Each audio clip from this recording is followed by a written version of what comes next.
What is the skill portfolio? So I'm going to dissect first I'm going to give the clear understanding of what this skill portfolio looks like, right?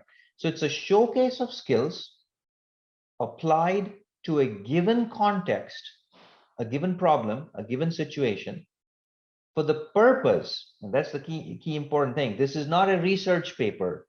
This is not a PhD thesis. This is not creating an inventive, a flow. This is not a patent process. This is done for the single purpose to demonstrate one or more competencies that you may have for the intended audience. In other words, if you're applying for a product management role, you need to have a product management portfolio.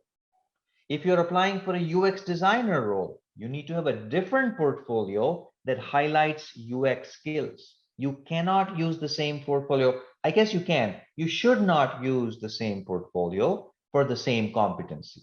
It's not going to be effective. If you are going to apply for a job for photography, please don't send me your product management portfolio. Send me your photography portfolio. Send me pictures you've taken in the recent past about some amazing wildlife or some monuments or streets of Bangalore when it was raining so much and cars were drowning. Send me those pictures. Tell me what you are trying to impress me through your work, right? So this is very important. The purpose is important. Do not turn this into an academic paper. Do not turn this into a long list of things that doesn't make sense or is not relevant to the reader, right? So that's pretty much it. That's your skill portfolio. Now let's dissect each word. So it's becoming important for each one of you to understand what this means, right? Showcase. Showcase means it's a visual story. It's a story that you're not even there to narrate that story. It's a story that has to self-read in some sense, right? Whoever looks at this gets it. It's like reading a storybook, you know, like a kid's storybook where you have some pictures, some text, some pictures, some text, and the story just evolves. Even if nobody is communicating the story, narrating the story, it still becomes easy for somebody to follow, right? So I always use this example that kids storybooks are actually a great example of how easy to understand your portfolio should be. It's a visual story. Now, it could take the forms of a PDF. It could take the forms of a PowerPoint or a keynote or a Prezi. These days, a lot of people are using Prezi. I don't know if you guys have used this. It's an amazing tool, Prezi, which is like a replacement for PowerPoint, but they have some cool animations built in. So take a look at that. It could be an animation video. It's like an explainer video of what you did as part of the story. It doesn't matter what it is, the format you choose, but it needs to be a self-readable visual story. The second word, skills applied. This goes to what I was saying. What skills do you want to assert on the hiring manager to impress the hiring manager, to register with the hiring manager? Because what you don't want to do is to impress me with your cooking skills when I'm actually looking for a UX designer. Now, obviously, that's a silly example, but that's exactly what happens. As a hiring manager, I see hundreds of portfolio when they get submitted as part of the resume, along with the resume. I'm like, I love this guy and I love what she has done, for example. But how am I going to use her in the role that I currently have? It's unclear, right? So you proved it that you're skilled, but you did not really had the relevance, right? So that's kind of very important. For what you want to prove, it's important. And the second thing is the proof of depth. It's one thing to show me a prototype and say, I have design skills, or show me an Excel grid with a financial modeling of pricing to tell me that you understand pricing. It's another thing to walk me through the depth of what you have done that is not obvious, that is not common sense, right? Certain insights that you got, very important. So the oh really moment is something you should register in your mind. Every time you show me something on any single page or a couple pages in your portfolio, the feeling should come out saying, that's interesting. Because if I don't get that feeling, I'm just browsing through. Again, I'm not hooked, I'm not engaged. So this is very important. For you to tell me that you have depth, for example, if you're a photographer, you show a picture and then you actually put a little small caption, perhaps about the aperture speed that you used, the certain lighting conditions that you fixed, the filter that you applied, just 3, 4 tags. It tells me the depth that you've used Gaussian filter from, and I'm just making this up now, I'm not a photographer, but you get the point. You say something about this artifact, about this object that you have added to your portfolio that gives me the impression you know what you're doing. If you build a pricing model, you could say, hey, I looked at freemium, I looked at pay as you go, I looked at asset rental, and I finally decided on this price. So even though your pricing is about one type of pricing, which is what you're saying, you're showcasing 3 other styles, tells me you've considered a lot, you know a lot, and hence I really can trust you to solve complex problems in my job, in my role, right? So that's kind of what I mean by proof of depth, right? Creates that oh really moment. And there are many competencies, by the way. The competencies that you see, for example, I hope you guys have seen this circle. If not, I would download this, make it your best friend if you're in the product leadership space, product management, product design, product marketing space, right? Again, these kinds of skill matrix or competency matrix exists in every single area. We have a similar thing for data science. We have a similar thing for leadership. What I'm showing you is an example because I was told that most of you are in the product leadership space on the call, right? Or data science or product marketing space. And so I just picked one, but pick the one that is relevant to you. And for product managers, this is the chart. There are 25 competencies that you are going to be expected to showcase. Some of them, not all of them, but some of them that you're really good at in your portfolio. Pick the ones that you like. And by the way, there's a lot to pick. If you look at it, these 5 groups, market analysis, strategic planning, product planning, go-to-market, and sales enablement are 5 categories. But then there are flavors. There's inbound product management, which is if you want to tell me that you are more of a product manager, but a slightly different type of product manager because you're inbound. So you're very good at agile, you're very good at user experience design, you're very good at design thinking, you're very good at writing user stories and requirements, you're very good at road mapping, and so on and so forth. You may come back and say, no, but I want to impress you on outbound product management, which is the shades of red that you see. Pricing, packaging, positioning, messaging, go-to-market plans, channel, this strategy for how are we going to reach and get the first 1,000 customers and scale? What's the customer acquisition cost? What amount of digital marketing and physical marketing am I going to use in a multi-channel marketing mix? All of those are competencies for an outbound product management, right? So maybe you focus there. And then there are interesting variants. Data product management. This is a new one on the block. About 5 years ago, this became very popular, where you're still a product manager, but you're saying, I'm slightly different in the sense that I'm an extremely applied data science professional. I understand machine learning and AI, not from a coding perspective, not from writing code, not from a statistical understanding of models, none of that. In fact, I'm not even a computer science or an engineer. I'm a bachelor's in arts, yet I understand how to visualize data, how to infer data, how to make recommendations based on data, how to analyze and visualize in a certain way to showcase that to men. Applied data science, right? And in fact, this is becoming increasingly interesting in certain industries where data is the new oil. Data is the reason why that product sells a lot. And so now you can profess a little bit of that data product management skills if that's your area of focus. Another very exciting role that has come up is this hybrid between user experience or UI design and product management. They call them experience product managers or design product managers.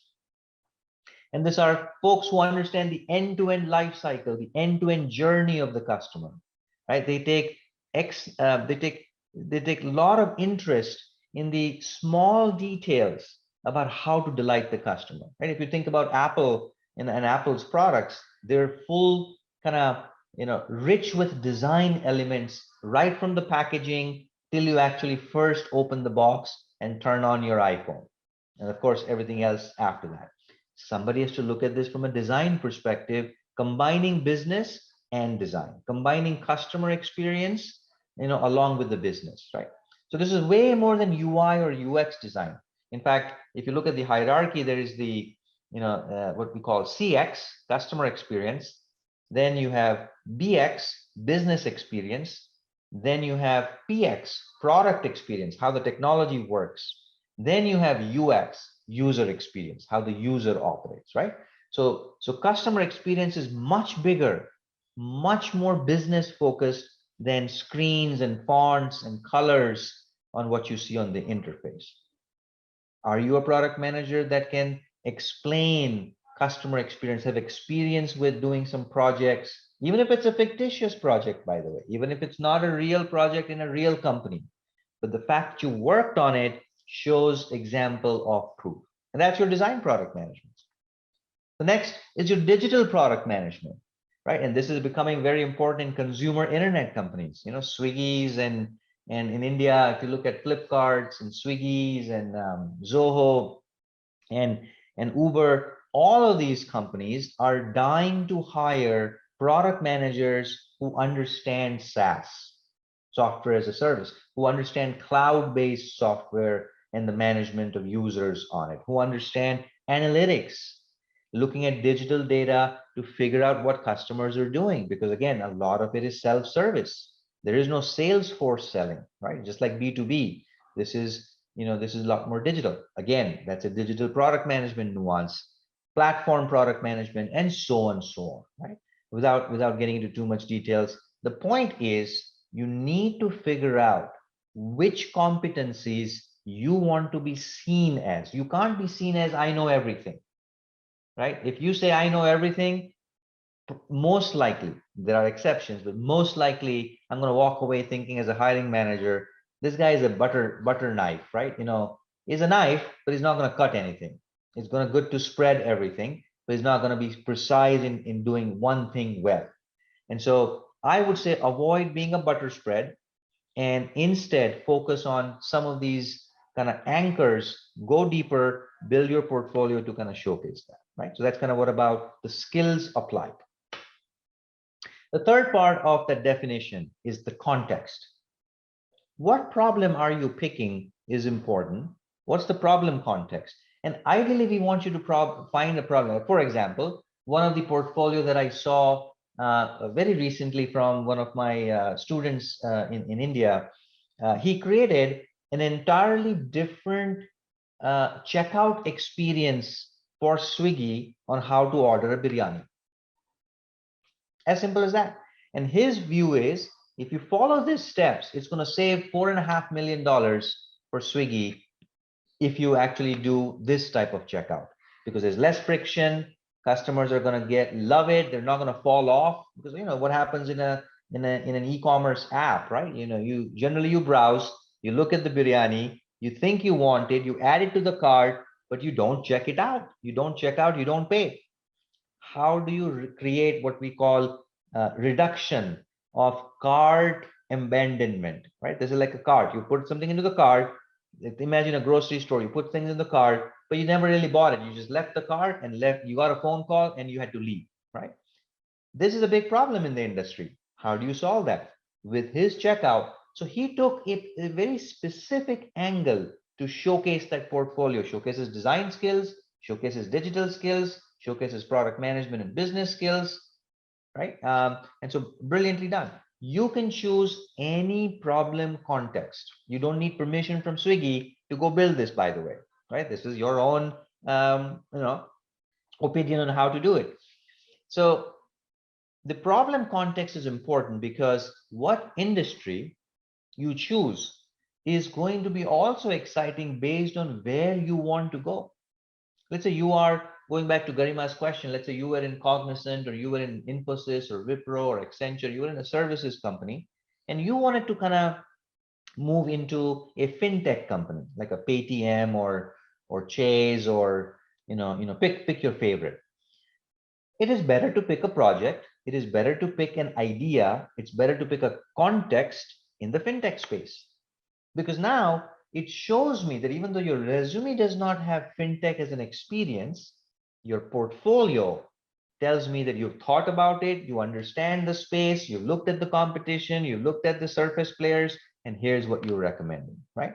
So very strong anchor, very strong recommendation for me to try and pick a problem, if you can, in the area that you want to impress, in the industry that you eventually want to move. The second is, do you want to choose a B2B problem context, right? B2B meaning you're selling to enterprises, you're building a router and router gets sold to companies. Or is it B2C? You're like a Flipkart selling to individuals who are coming and buying.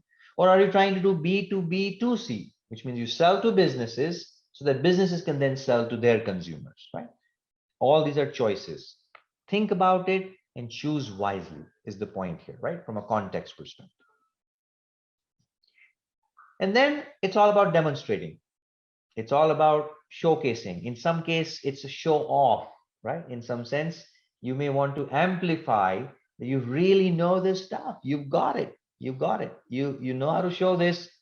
You have the depth.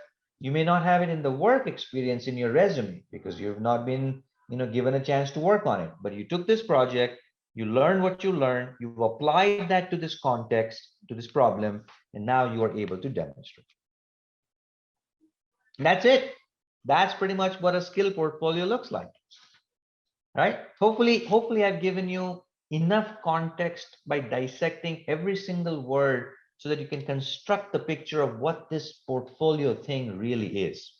Why is it important? I already explained to you. Without a portfolio, your chances of cracking the interview is probably less than 30%. In other words, your chance of cracking the interview goes up by 70% if you have a portfolio. Now, I'm not saying that you have to always have a portfolio. One of you says, look, my resume looks great and I can speak well and I'm very, very well networked. I know everybody there is to know. Maybe you don't need a portfolio. But I'm telling you, if you're not one of those folks, you definitely need a portfolio because it improves the odds by 70%, is as high as 70%, as we have seen with our participants, right? So I'm going to pause there and see if there are any questions. Let me see if I can take a few, right? Okay, so I'm going to the Q&A tab for those of you who put things. Do you give the slide? Yes, the slides will be available, to you. It's an anonymous attendee, so I don't know how to send you those slides, but if you register that with Pragya or somebody at the Institute, make a request and I will make those slides available for you.